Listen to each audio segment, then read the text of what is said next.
2, Episode 4. You're listening to FOMO's and MOFO, a video game collecting podcast. Coming up on today's episode, predictions for the Switch 2 Nintendo Direct, Sony and Bandai Namco team up, and Game Informer returns.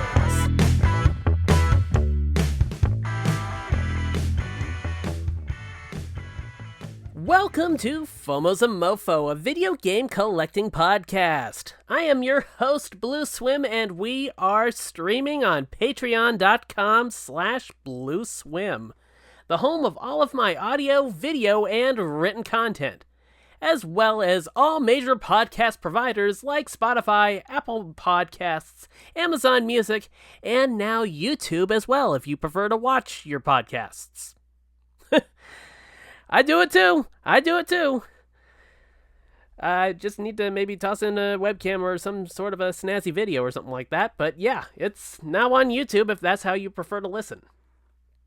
Basic membership to the Patreon is free and grants you early access to all of my content before it goes live on other platforms. So this is a special first episode for me because I am now recording in my brand new setup for audio and video production, my new studio. So basically, I ordered a brand new desk, I got in some monitor mounts, and I bought not one, but two Acer Nitro 1080p 180 hertz monitors, and the reason why I'm mentioning that is going to kind of play into when we get into pickups and impressions.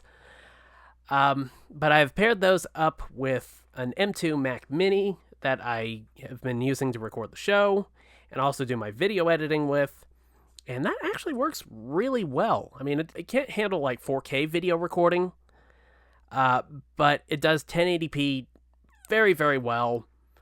And I'm also using an Elgato HD60X, which has been really good, aside from like one hiccup here or there, which might have actually been something to do with the way I route all my game consoles over to it.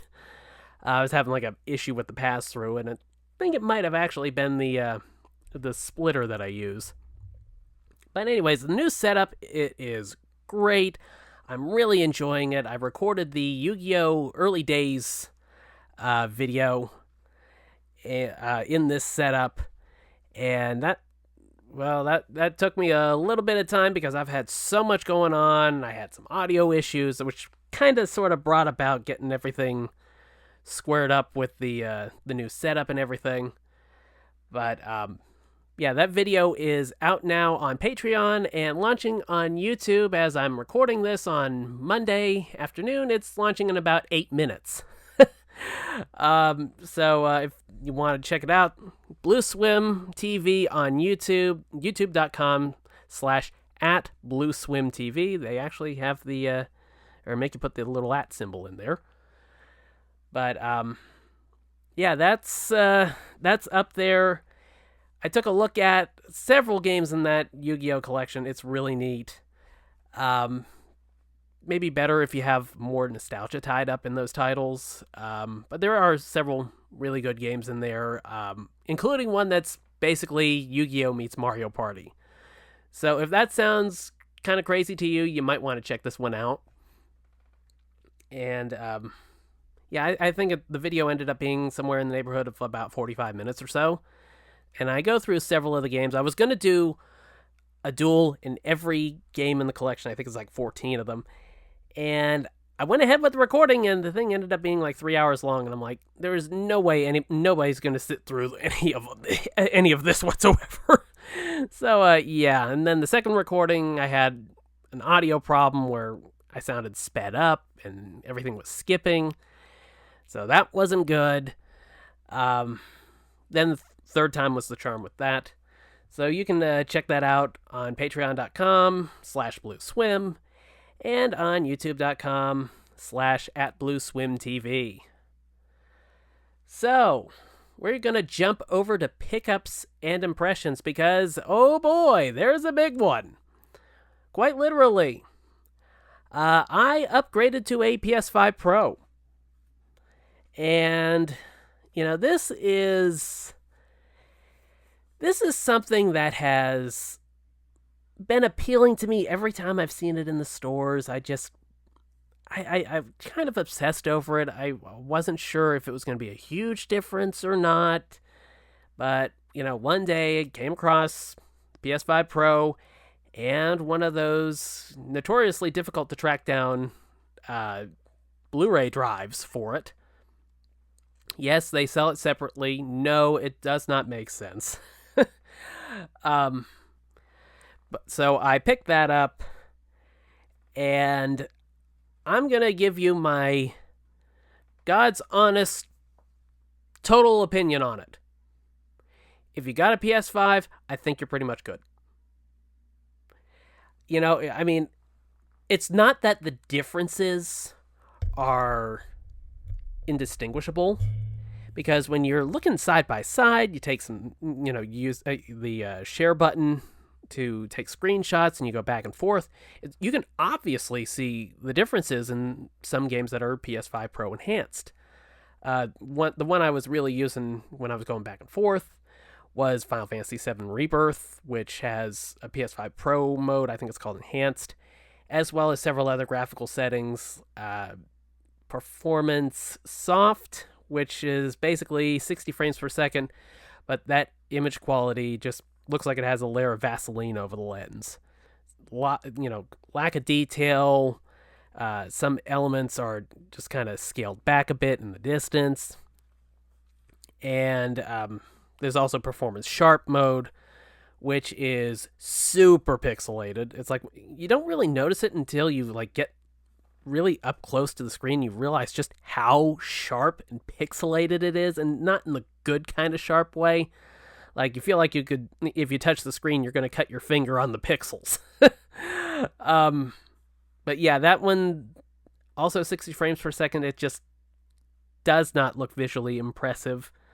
And these are the basic PS5 graphical modes. We haven't gotten to the enhanced part yet. I'm kind of setting the stage for that.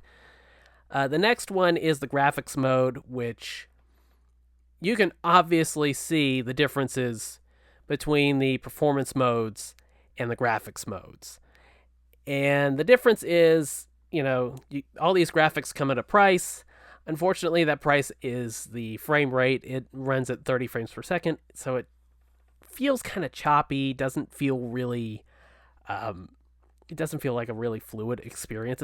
It's one of those games where, when you take a 60 frames per second game and then you cut half the frames out of it, as opposed to it being made for 30 frames per second, it's like you really feel those missing frames. It's like, I think I mentioned something about that in my video review for Dead or Alive Extreme 3. Because the Switch version ran at 30 frames per second, the PS4 version was 60, and it's like you could really feel the differences between the two versions of the game. It's definitely like that with Final Fantasy VII Rebirth. But here's where things get interesting. It's the enhanced mode for the PS5 Pro.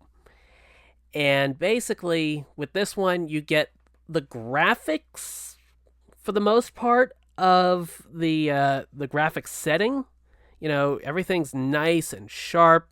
All the details are there. The character faces look fantastic, all things considered. It's like when you have some of the characters off in the background and you get really close to the screen, it looks really, really good. You can actually tell, that's Aerith, that's Tifa, that's Barrett and stuff like that, and you can actually see the details in their faces, as opposed to with the performance modes. And the graphics are paired up with, I think it's 60 frames per second. I'm not sure if it's solid 60 frames per second or very, very close to it. But it looks great. It runs great.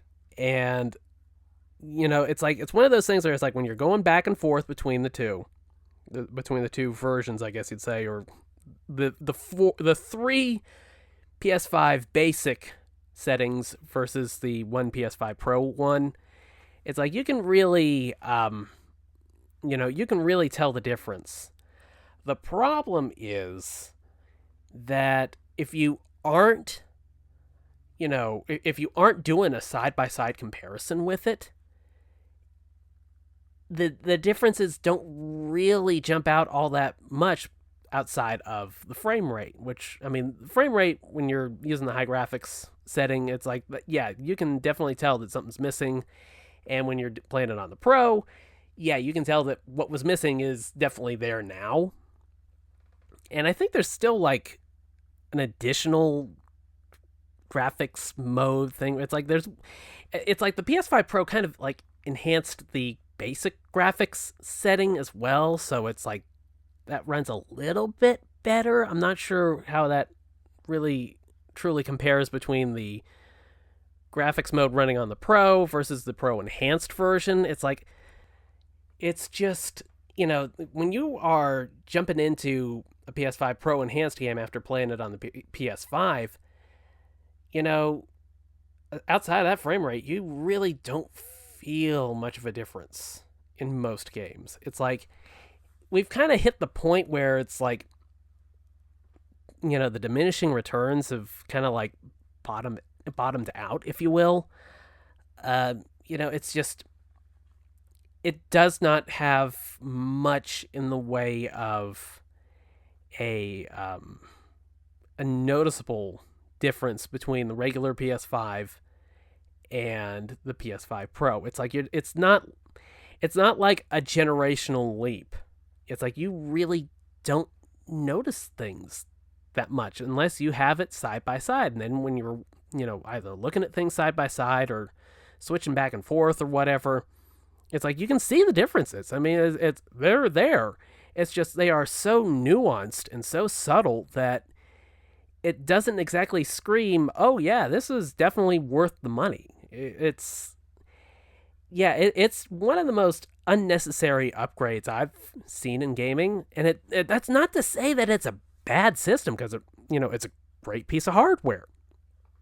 But when you think this thing costs anywhere from $200 to $300 more than a PS5 basic, you think the differences are going to be really night and day. And unless you're playing on, a high refresh rate monitor, like in my new setup,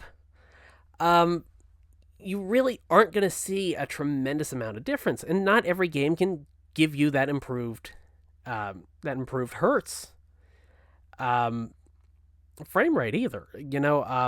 One of the games that does have that feature is Stellar Blade. If you're playing on the Pro setting, I think there's like Pro and Pro Max settings, and apparently like the Pro looks better than the Pro Max according to Digital Foundry or something like that. The game can go up to 80 hertz when running on the PS5, the PS5 Pro, excuse me. And, it looks really detailed. It runs like a dream. The added frame rate makes it even more fluid and responsive. But, it's one of those things where it's like, I feel like you really have to be like a huge tech geek to really get the most out of this. It's like if you have like a several $1,000 TV that does an insane refresh rate and it's OLED and it's like 70 something inches wide or something like that. I mean, yeah, this is like a no-brainer for a situation like that. But I think for the most part, if you're just playing every day, your normal everyday setup, I don't think this is the upgrade for you. And quite frankly, I don't know if it was the upgrade for me that I really needed or wanted. I wanted more out of it, and the fact that it's so subtle is a bit disappointing. I mean, I'm not really regretting my purchase, I'd say, but because with me, I just, I kind of mentally move into purchases pretty quickly. Unless something is like glaringly wrong with it, then I just kind of pretty much just shrug it off as, okay, money spent, whatever, And I know I probably should fix that, but I'm also kind of picky with things. It's like when something doesn't work the way I'm intending it to, and it's just like a limitation of whatever I'm buying, then I'll mentally check out of it and take it back. I did that with the Elgato 4KX. It's like I tried to use that on my Mac, and it did not have want anything to do with doing like 4K 60. I needed way more horsepower to fully use that one. Might even take like an M5 Mac, and we aren't even up there yet to get that one to work. But another game I did try on the PS5 Pro, and I forgot to mention this earlier, is Gran Turismo 7. And that one runs at 120 hertz. And on my monitor, which is a 1080p monitor, and it's a 27-inch, so it's like at that size, you don't really need 4K anyways. It's like 1080p looks 4K, to be honest, on a monitor like that. And but running it at 120 hertz, it looked really good. I know there's some added stuff like some ray tracing in there as well, and that looked reasonably sharp as well. But it's like all the differences have just been so nuanced that I can't say you need to run out and get one of these. That's not to say it's bad. It's not like I'm going to take the thing back or anything like that. Because I know there are going to be scenarios in the years to come where that extra horsepower is going to make a difference. I know Monster Hunter Wilds is like that. There's like a noticeable improvement when you're playing on a Pro versus the basic PS5. But I don't know, dude. I don't think that there's much of a market for this unless you are definitely a tech geek. It's just too subtle for my liking. And not every PS5 game now is PS5 Pro enhanced either.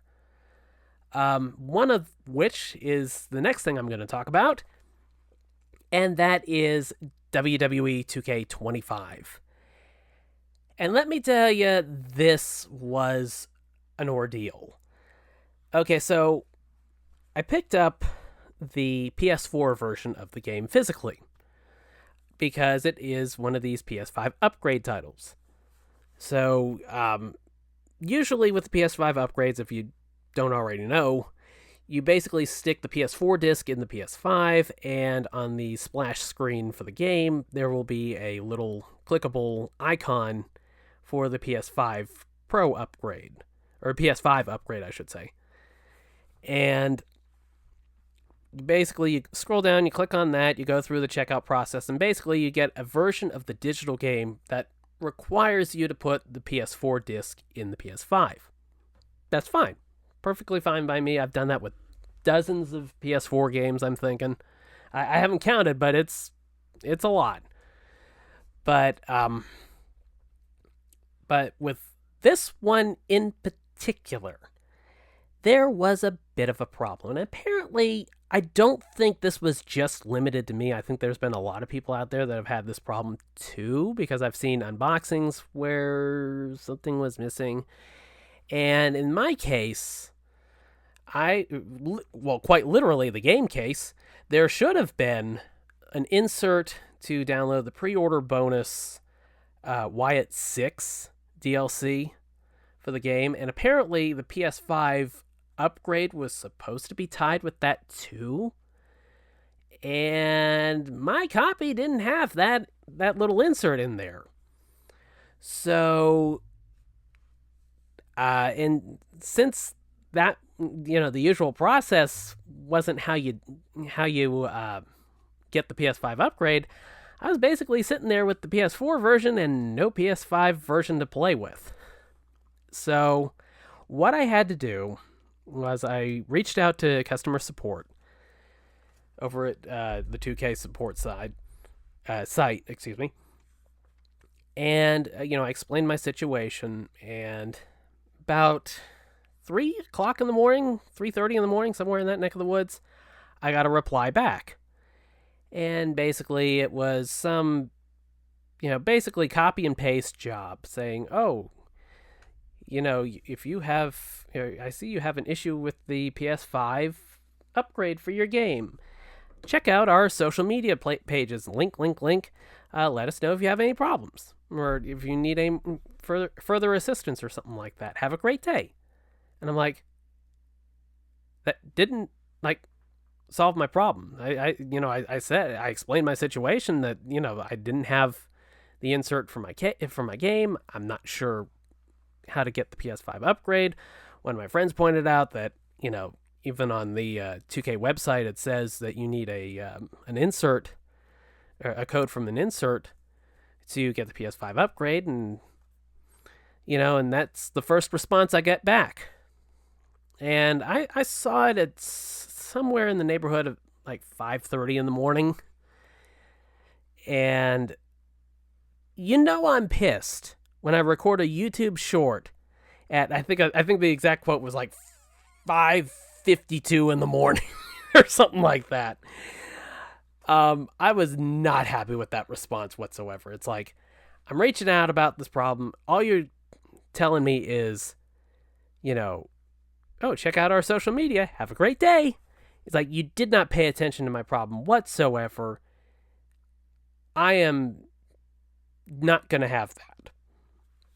And the thing about me is, I like to think I'm a pretty laid back kind of guy. I don't like confrontation. I don't like getting upset about everything. Doesn't mean I don't. But, I've learned to pick my battles pretty well.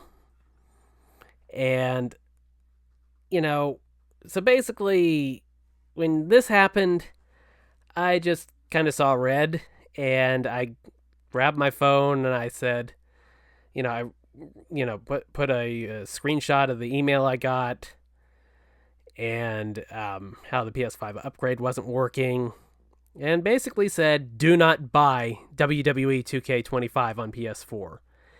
And I closed the video off with me dropping my physical copy of WWE 2K25 just on the floor.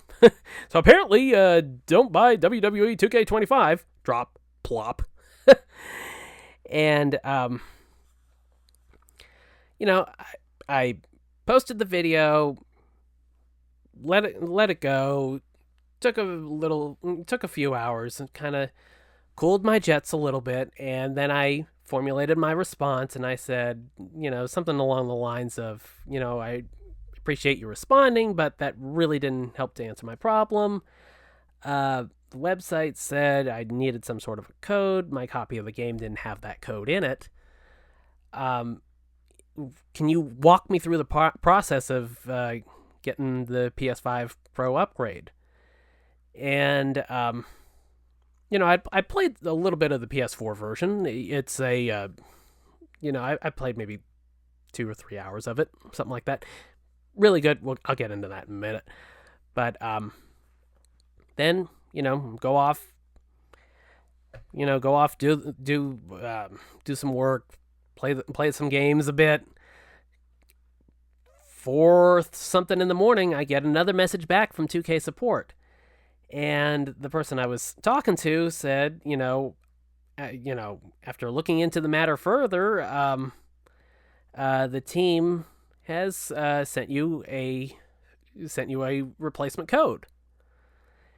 And I'm like, okay, fantastic. That's all I wanted. I didn't want anything more than what I was expecting to get when I bought it to begin with, And so I redeem the code. Turns out they sent me the full digital version of the basic game, which gets me the digital version of the PS4 version, the digital version of the PS5 version. I don't have to toss my disc in every single time I want to play it. So, honestly, they rectified it better than I was expecting, or better than I was hoping. So, in spite of how much of a pain in the ass that was, all's well that ends well. I think they did right by me, and I thank them for that. So, after finally getting to play the WWE 2K25 PS5 version, I can say this about it. Good Lord, if you like Paul Heyman promos, you absolutely have to check out this year's showcase mode. This is the reason, above even the roster of 300 plus wrestlers, this is the reason why you pick up WWE 2K25 this year. Basically, the big showcase mode revolves around the bloodline, the history of the bloodline. Roman Reigns' family, The Rock's family, Alpha and Sika, Solo Sikoa, the Usos. I mean, it goes through the history of that Samoan dynasty. It's actually called Bloodline Dynasty mode, actually, now that I think about it. But the mode starts out with a recreation in-engine using motion-captured actors actually trying to hit these moves just like they did at the actual event. Recreation of the end of WrestleMania 40 last year.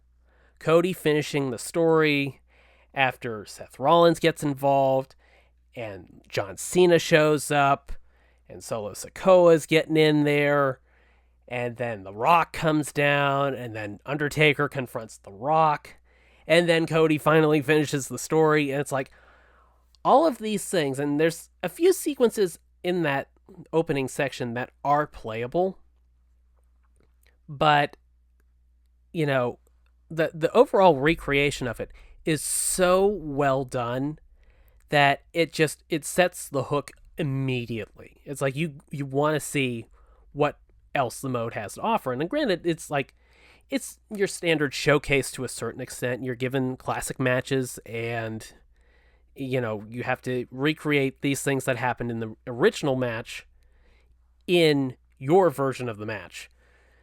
But some matches that are featured, they want you to rewrite history by turning losses into wins. Like with the case of the Head Shrinkers taking on the Steiner brothers at WrestleMania 9, I think it was. And, it's like there's interesting, situations like that throughout the mode. I did have a glitch with that Head Shrinkers Steiner Brothers match where the AI took over after a mid-match cutscene, and I couldn't really do anything to change that. So I just bumped the difficulty down, restarted it, and everything went fine. I skipped that cutscene because I wasn't sure if that was part of the problem or what. But aside from that, the mode is great, and all of it is stitched together using classic archival footage hosted by Paul Heyman.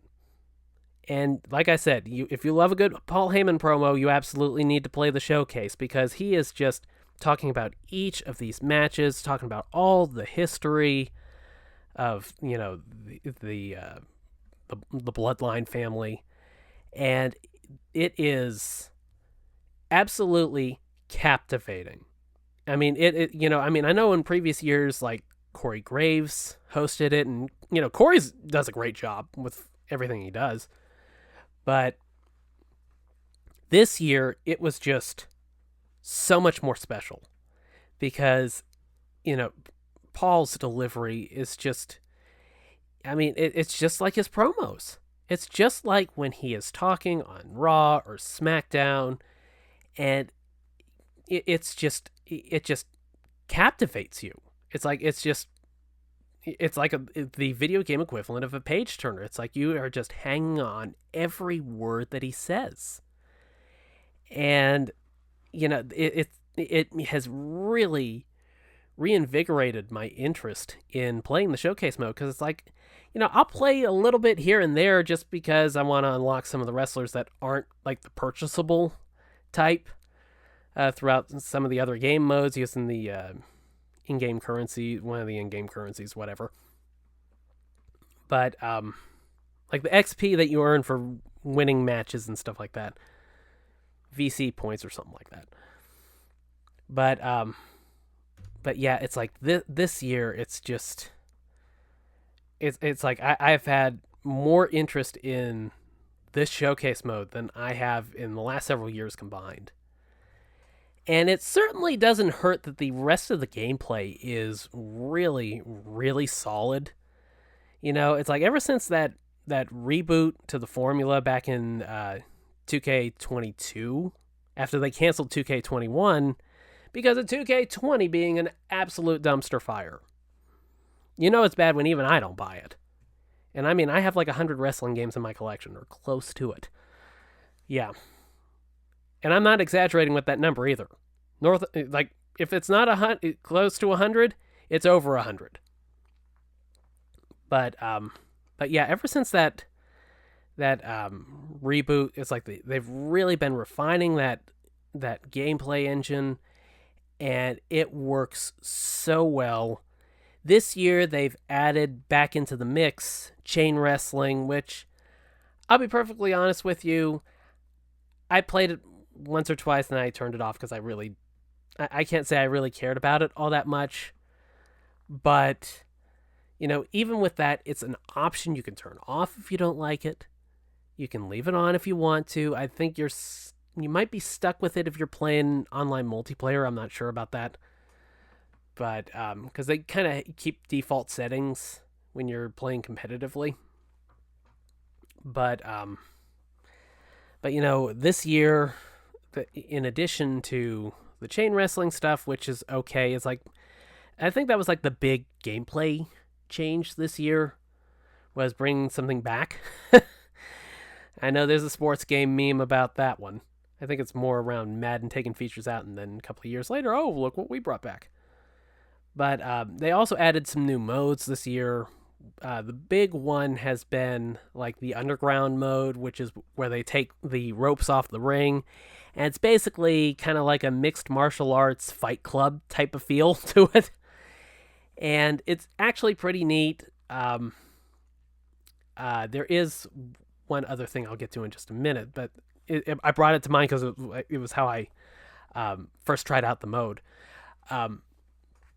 But they've also added the WWE Vault Warehouse as a playable arena for that underground mode and the backstage brawl mode. They also have added for the backstage brawls the infamous NXT parking lot. And let me tell you, you can have an 8-person brawl in that parking lot, and it is some fun shit.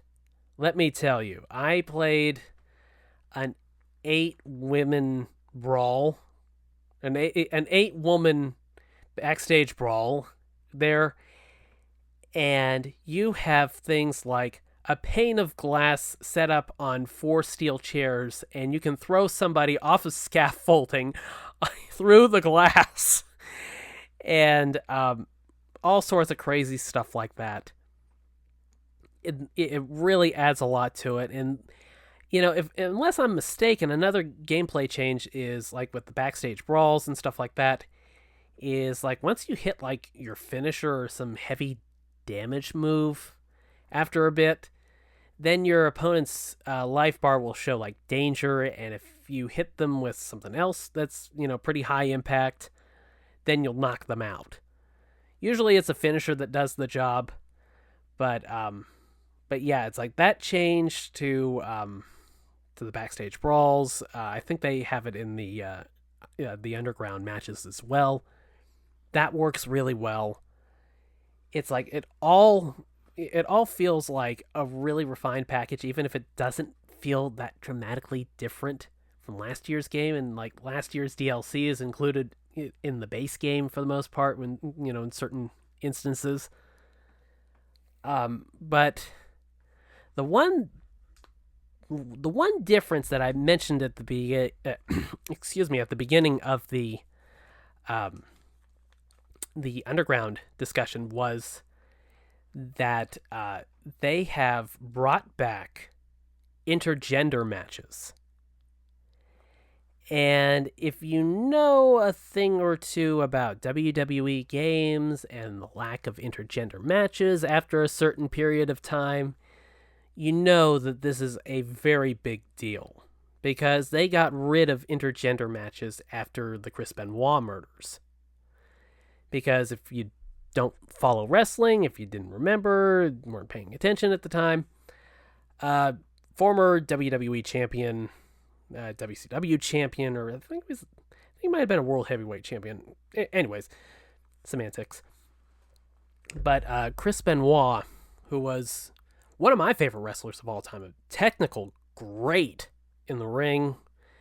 I know we had a classic match with Kurt Angle, and it's like those two were kind of cut from the same cloth, different personalities, different styles, but nonetheless, it's like you get the two of them in that ring and magic happens. And unfortunately, back around, was it 2007, something like that, he ended up going off the deep end. I'm not sure what the exact circumstances or cause was. I know there was some, issues with mental health, brain health, from all the shots to the head he's taken over the years. But he ended up killing his wife, Nancy, who was a manager in ECW under the name Woman.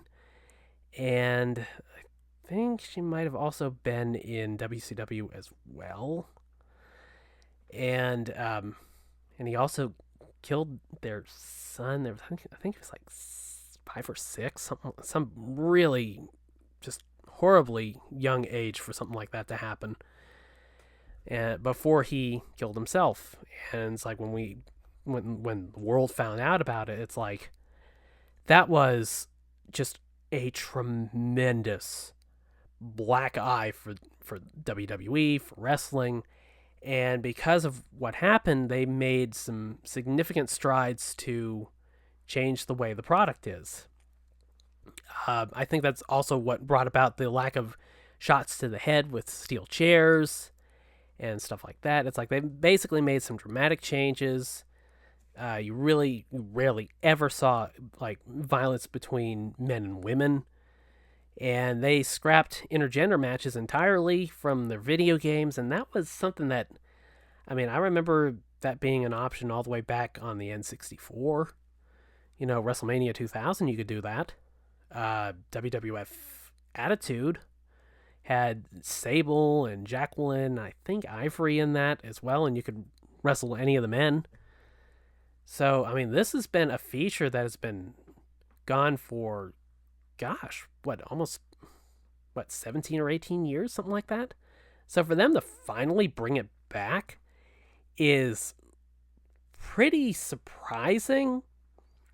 And to be honest, they've been kind of teasing, at some point, and of course they haven't been doing it as much lately, but they were kind of teasing like we were going to get Rhea Ripley versus Dirty Dominic Mysterio at some point in the actual WWE, not just the video games, but real life.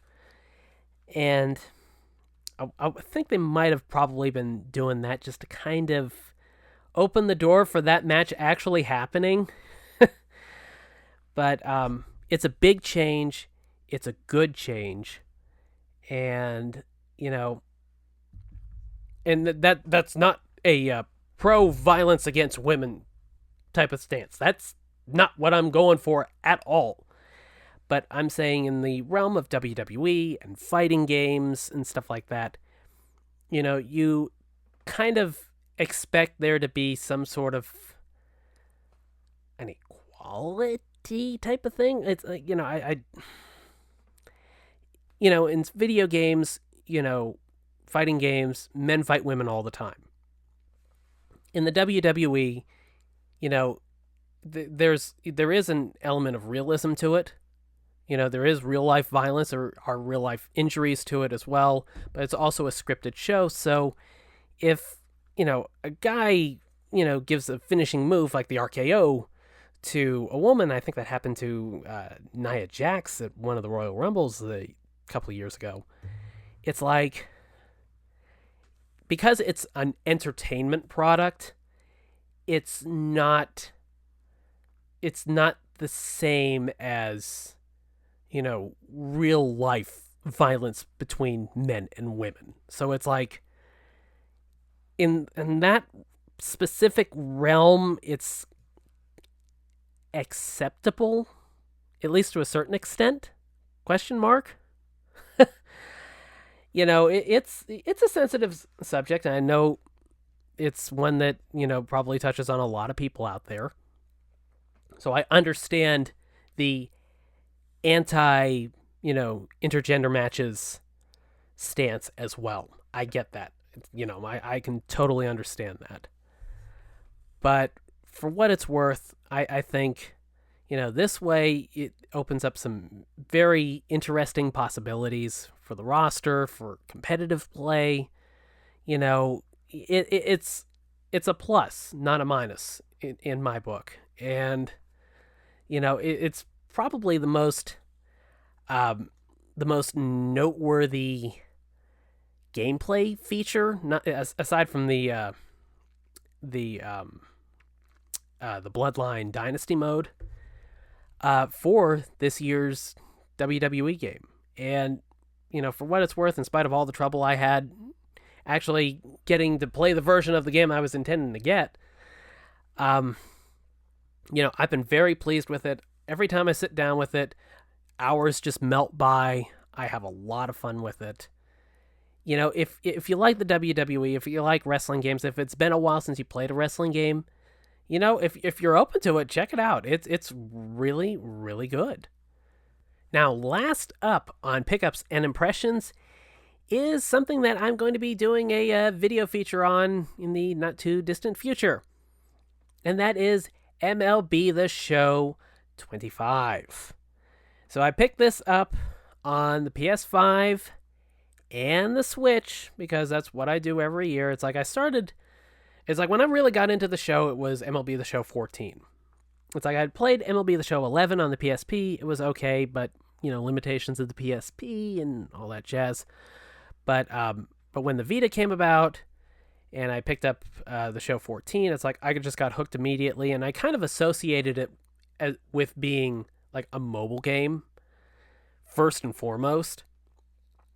So, I always tend to pick up the Switch version. I guess it's kind of like a holdover for that because I stopped making show games on PS Vita in, I think the last game was like 15, MLB The Show 15. 16, it just became just a total console game, and that's when I made the jump as well. But, fast forward to the last couple of years, I've been picking it up on the Switch and on the PlayStation. But this year, the big difference is they have retired the PS4 and I think the Xbox One versions of the show. So if you want it, you're going to have to get, a PS5, an Xbox Series X or S, or a Nintendo Switch. And I was a little hesitant to grab the Switch version because, we're getting so close to that Nintendo Direct. I don't know whether or not, there's going to be some upgrades possible or what, but, I'll save some of that for the predictions segment coming up. But yeah, I went ahead and I got it anyways. And this year, the show doesn't have a lot of differences in the gameplay.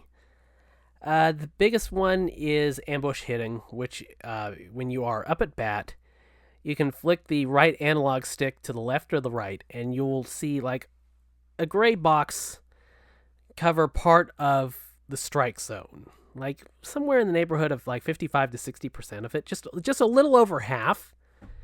And essentially what that does is it allows your hitter to kind of basically focus in on that area, whether it's inside the plate, inside or on the outside of the plate. And if you guess correctly, then you'll get like some sort of a boost in that section of the strike zone. And if you guess wrong, then your, PCI coverage, your vision, your contact, stuff like that will take a debuff. And it's an interesting feature. Personally, I really don't use it. And it's one of those things where it's entirely optional. You don't have to use it if you don't want to. And the show is great about that kind of flexibility. If you aren't very good at baseball games or timing meters or whatever, you can scale it down to basically be just simple button presses to swing the bat, throw the ball, do basic fielding, or just have the computer play the fielding for you. It's like, I know I used to do that when I was a kid. And, the show is like really, really great for, jumping into because of that. It's like if you haven't played a baseball game, if you want to play a baseball sim and you're just intimidated by how complex a lot of these games are, you don't really have to worry about that with the show because of how flexible it is.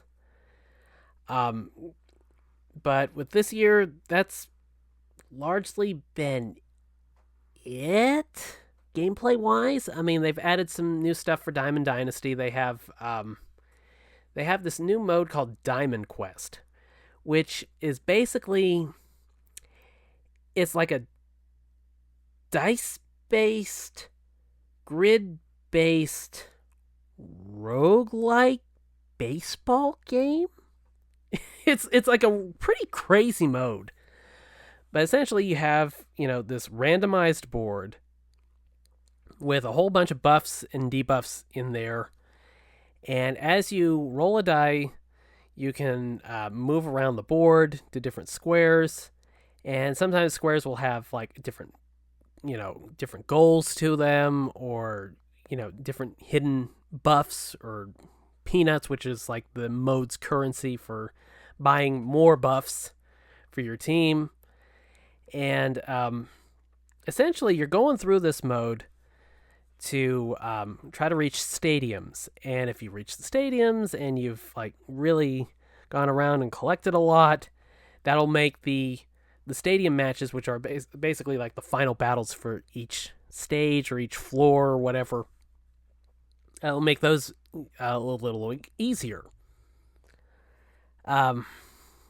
But the goal of the mode is, you beat the stadiums, you could increase your odds of getting some really good player cards. So it's like the training one, the basic one, the default. However, your introduction challenge for the mode, essentially, if you beat the entire thing, you get, I want to say there's silver level cards. I want to say it's like 75 and 78 or 79, something like that, for Aaron Judge and Juan Soto. And they, adding those to your team, they're a big help. Those are two heavy sluggers. And, when you get the cards in Diamond Dynasty, then you can use it in all the modes in Diamond Dynasty. The card collecting aspect that you usually see in a lot of sports games is very, very good in Diamond Dynasty. It's like, that's like the one where it's like, obviously there is the option to buy currency and buy cards and stuff like that. But overall, it keeps you playing well enough that you don't necessarily feel that you absolutely have to invest in that. You can just play some of the other modes, do some of the other collection challenges, stuff like that, and try to earn, the stubs, the in-game currency to buy packs with. But yeah, I mean, and then get more players. The dynamic to it is really, really good. There's no real wrong way to play it. It's really flexible. It doesn't require, opening your wallet, which always gets a thumbs up in my book. And I enjoy it every year. It's like I'm gradually enjoying it more and more each year. And normally it's like when I pick up a baseball game, it's like I go straight to franchise mode or season mode. And they also have the March to October mode, which basically is like an abridged version of the MLB season. Of course, it's 162 games long, so yeah, skipping to the important stuff is probably recommended. I don't know that I've ever finished a full season in any baseball game I've ever played. Well, without lowering the number of matches, or number of games, I should say. But yeah, that's that's basically been the real focus for me this year.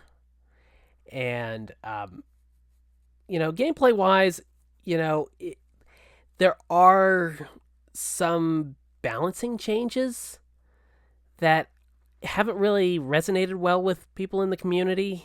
It just feels like no matter what you do, you are just not driving the ball nearly as far as you think you should. And, I play a lot of the show. I don't consider myself to be an expert, massive, talent type of player, I'm not like a competitive level player. I'm a little bit better than, a casual or a beginner, but, I'm not anywhere near the advanced class of show players whatsoever. If you've seen me play the show and you're about to see me play the show in an upcoming video, yeah, you can you can tell I'm not like that good at it. I can just never get that plate coverage indicator to line up right with the ball. But it's like even I could just feel. It's like I could just feel that something just wasn't quite right this year in that aspect. In spite of the fact that I play the game, I have a lot of fun with it. It's like it just feels like the hits are a little too stingy. It's like it's just a little too. I don't want to say unrealistic because baseball is baseball and you can't predict it, But from a gameplay perspective, it feels like it is way stingier on getting base hits and bloops and stuff like that than it has been in recent years. It's like MLB The Show 24, it felt very, very good. I didn't have any issues, blasting home runs and having a great time doing it. But this year, the home runs have been few and far between.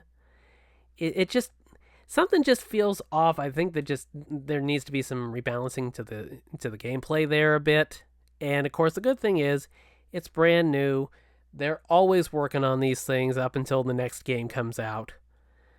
And so I'm confident that whatever changes that they've made are going to get rebalanced in upcoming updates. But, right now, there have been some issues that I felt like they might need to make some changes there.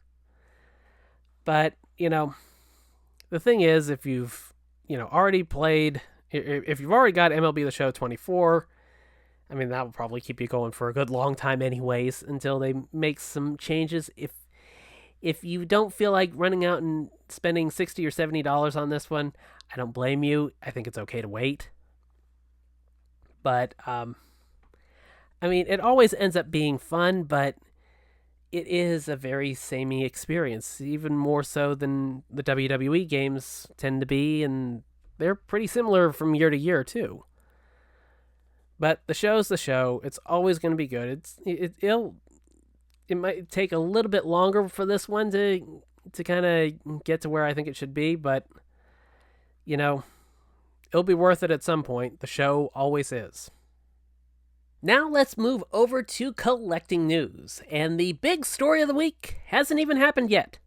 That, of course, being the Nintendo Switch 2 Direct. And I thought, with it being just a matter of hours before the Direct airs, it would be good to kind of go on the record and make some predictions about what we're going to see. So I scribbled down a few things that I had been thinking about, anticipating for this Direct, and here's what I came up with.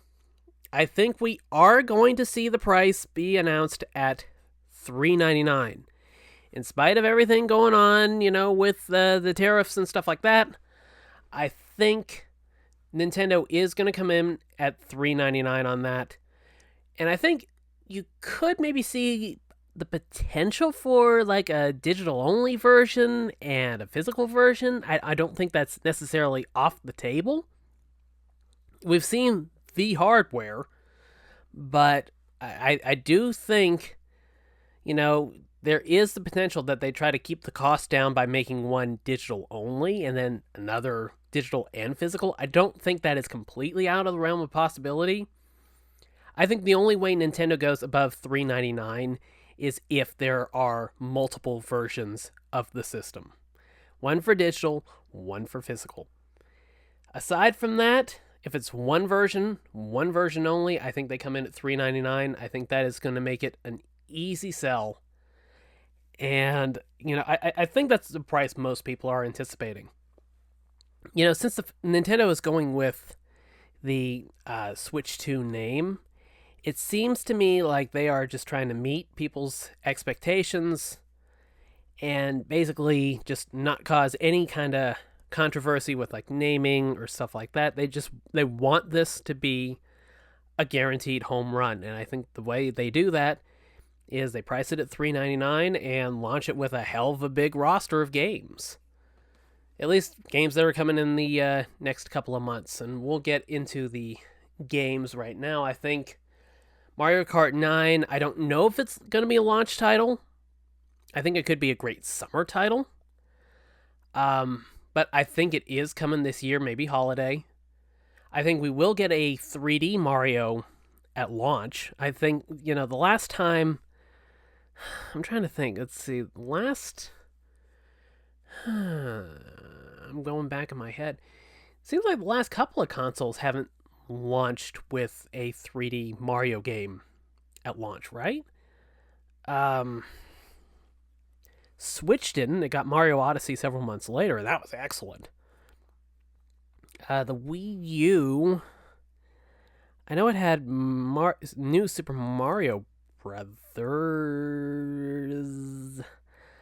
I can't remember if that was at launch or not, though. I'm kind of racking my brain with that. I feel like the big launch title with that was... Or maybe not launch title. I mean, like, early title was, like, Smash Brothers, I guess. That was, like, the big selling franchise. Which God only knows if we'll... I mean, I think we'll probably see at least the teaser for a new Smash. I don't know if it's coming this year or not. I think it probably would be next year. But I think there will be a 3D Mario title at launch this time. And one thing I think is also well within the realm of possibility is a new Animal Crossing. I think it's possible that it could be the big holiday title. If not, I think it would come next year. But the Animal Crossing team, they've been pretty quiet for a couple of years now. I think all the DLC wrapped up for the game for New Horizons. Back in 2023? Something like that? So I think the timing is about right for them to at least show it off. I don't think it's going to launch this year. I'd be surprised if it did. I mean, it might make a holiday if, if they can, somehow, some way get all of that done in just a matter of a few years. But I feel like next year is probably more likely if we do get an announcement.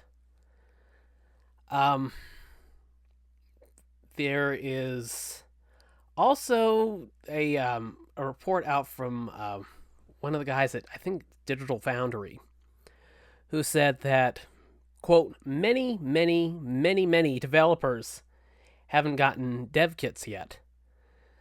So, with that in mind, I'm thinking if that's true early on, I think we're primarily going to see titles from the big studios, big companies.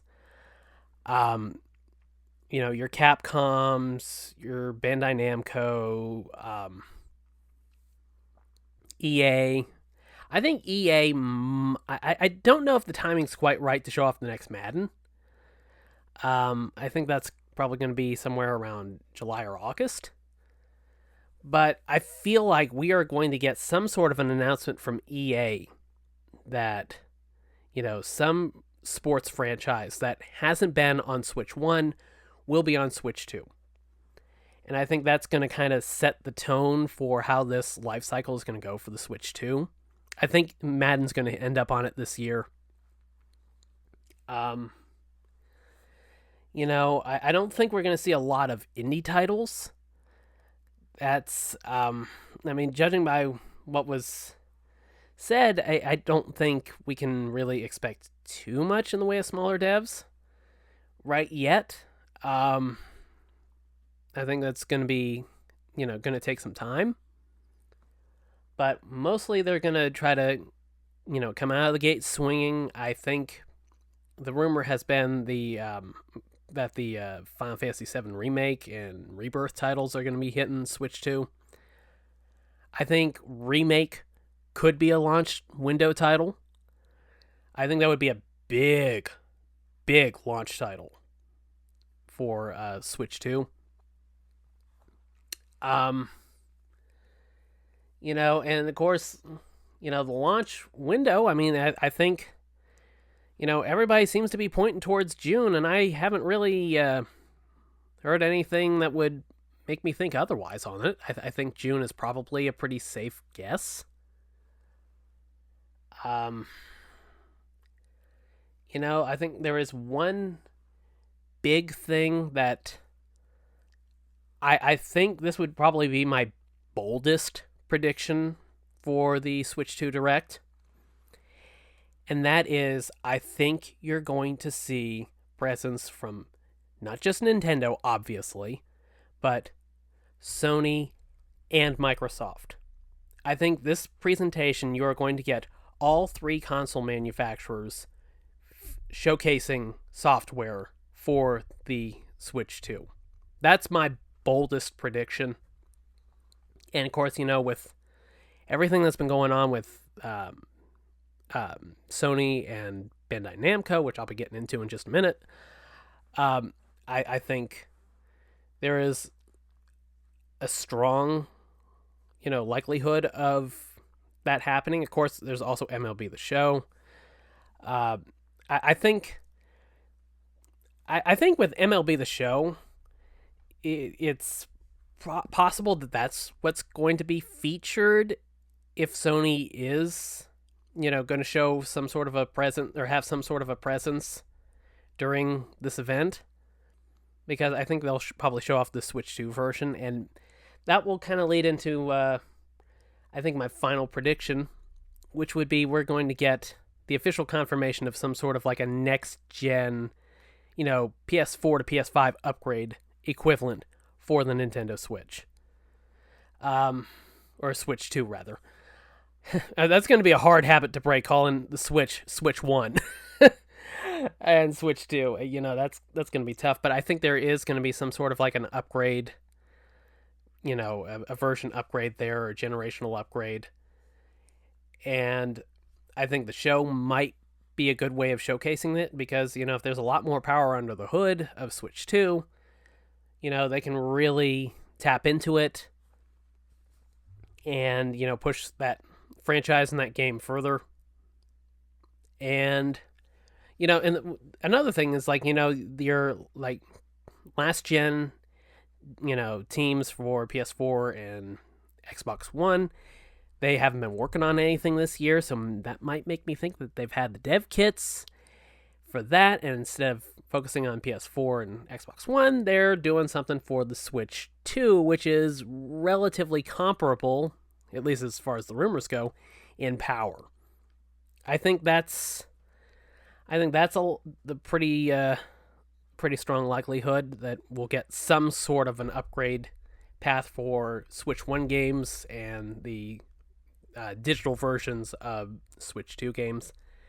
I think that's a lock. It's just a matter of what it's like and what kind of form it takes. And, we don't have much longer to wait. That 40 days or was it? No, what was more than 40 days? Gosh, how long was that? Anyways, however long it's been since we got the Switch reveal, or the Switch 2 reveal, it's kind of flown by. Of course, I have been busy, so maybe that's part to do with it, but I mean, it's almost here. I'm very excited to see what comes next. And, we'll just have to wait a few hours longer and we'll find out. Okay, so moving on, there is one thing that was particularly of note, and I teased it a little bit in the previous story, is that Sony and Bandai Namco have been pairing up to bring Sony franchises to the Switch 1. So there was a Switch 1 Direct a few days ago, and that had several announcements to it. The most interesting ones to me were Patapon 1+2 Replay and Everybody's Golf Hot Shots, both coming to Switch 1. So obviously these are Sony franchises, Sony titles. I think both of them were Japan Studio titles, if I'm remembering correctly. I could be wrong. But since that studio has been shuttered, it seems Bandai Namco has gotten into some sort of a relationship with Sony to bring these franchises forward into other platforms. And from what I've heard on social media, it's an agreement. It's not like Sony has sold the franchises, which was what my initial reaction was like, well, I mean, if they closed Japan Studio, did they sell off all the franchises to Bandai Namco in addition to them buying the studio, or what? It's just, there was so much confusion about that. I think that was easily the most thought-provoking announcement from that Direct. But yeah, apparently it's some sort of an agreement between the two companies, and there's a lot of franchises that this could potentially open the door for. I love Gravity Rush. That was another Japan Studio title. And I'd love to see that get, some new life on Switch 2 or wherever else. Because, the Gravity Rush franchise, that was excellent. That was, of course, it started out on the PS Vita. Then it got the sequel on PS4. And the PS4 game, I really liked that one. It's I enjoyed the first game just fine. I actually have the remastered version on PS4. I just never got around to playing any of it. But the sequel on PS4 was easily just one of my favorite games of that period of time. One of my all-time favorite PS4 games, to be honest. And, I'd love to see the franchise continue. God knows they left the story off with the potential for a sequel. So they obviously have a direction to go.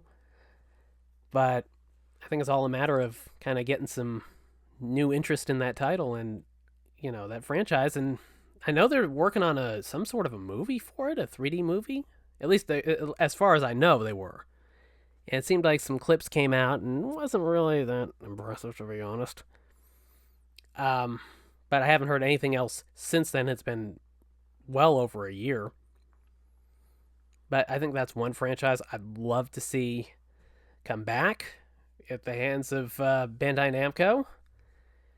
But what they did show off for Patapon 1+2 Replay and Everybody's Golf Hot Shots, they looked really, really good, especially Hot Shots. I've always had a soft spot for the Hot Shots / Everybody's Golf franchise. I'm glad that's back. And that was such a big surprise. That was the big surprise of that Direct. And, God only knows what we'll see on Wednesday. But I would not be surprised if there's at least one more type of shock announcement like that. We'll just have to wait and see, I guess.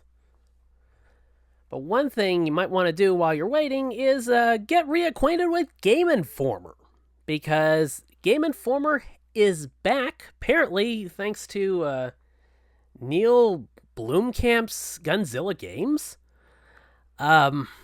Truth be told, I'm not familiar with either one of them, but apparently they have bought the rights to Game Informer and a lot of their back issues, as far as I understand. And they have started posting things online again. And the best part of the entire announcement of Game Informer coming back, and apparently it's going to be physical and digital as well, is that they brought back all of the staff that got laid off. It's like, that's how you do it. That is how you do it. And it's unfortunate that stuff like that just does not happen very often. But I'm so glad to see it. I loved Game Informer growing up.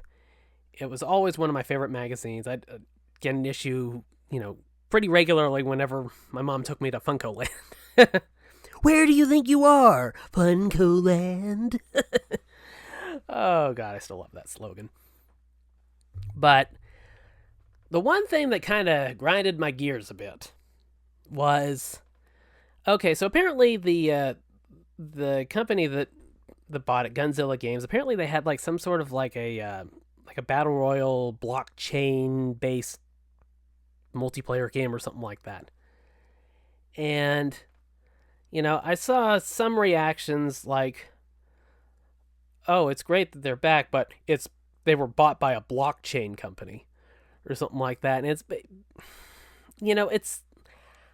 I don't like blockchain stuff or that, NFTs or anything like that. It's like, that stuff just does not appeal to me in the least. I understand that.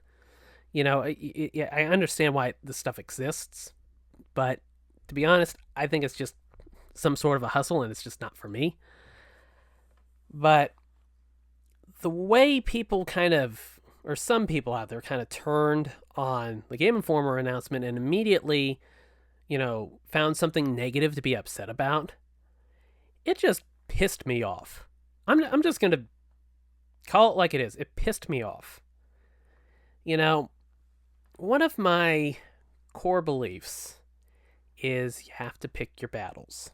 And that's something that my mom has pounded into my head so many times throughout the years because, I'm pretty easygoing, but I also have a hot temper.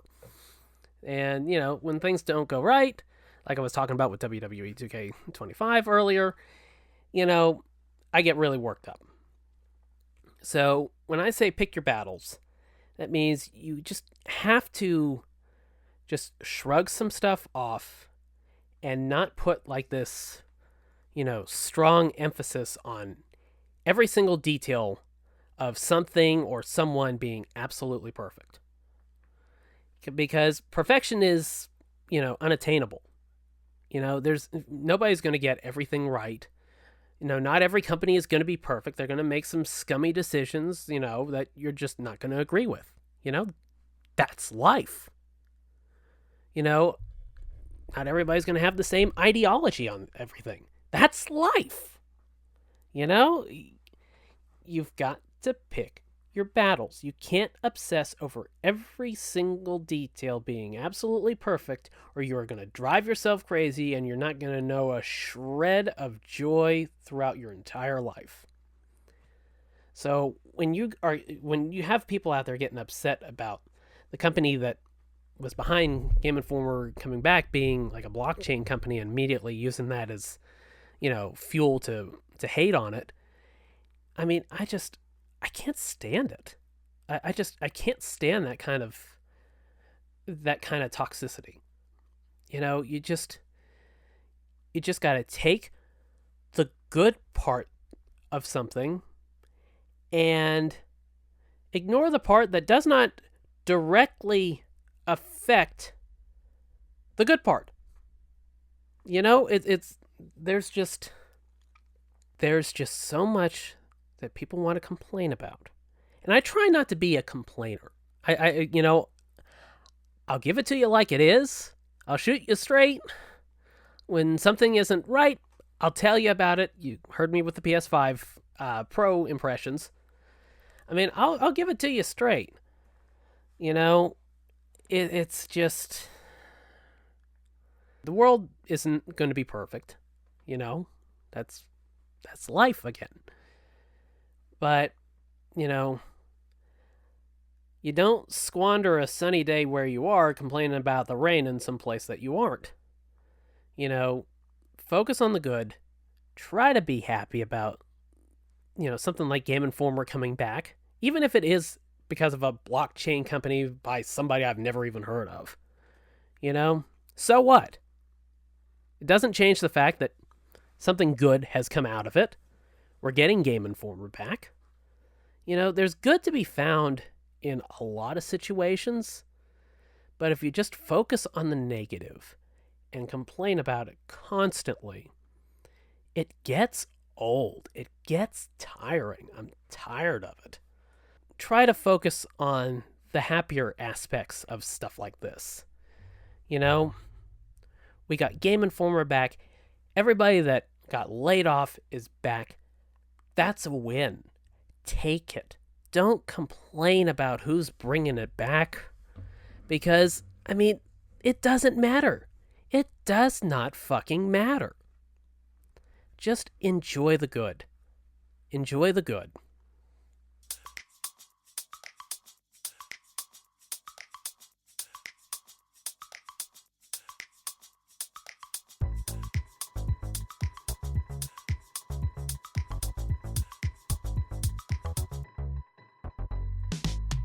And on that note, that will bring Season 2, Episode 4 of FOMO's and MOFO to a close. I'd like to thank you for listening. Be sure to subscribe to the show on your favorite podcasting platforms. And on YouTube at Blueswim TV, where I am putting up the videos for podcasts now.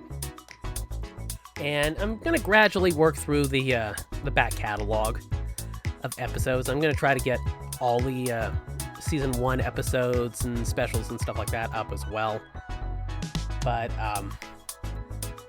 you can also catch FOMO's and MOFO on other podcasting platforms like Spotify, Apple Podcasts, Amazon Music, Audible, iHeartRadio Podcasts, Google Podcasts, Spreaker, Deezer, Podcast Addict, CastBox, Podchaser, and GeoSavan. The podcast will be launching on Patreon first, followed by all those platforms. Except for this episode. I think with the Nintendo Direct coming up, I think this one's just going to go live everywhere all at once. Everything, everywhere, all at once. But you can catch me on social media, on Twitter/X at FOMOsamofo, or my personal account on Bluesky at blueswim.bsky.social. I'm also on Twitch. I really want to get down and actually start streaming on Twitch. I've just had so much going on. And, I've just been, rebuilding the studio too. It's like, so it's just, the timing hasn't worked out yet. This has been Blue Swim, and take care, everyone. I mean it. Take care.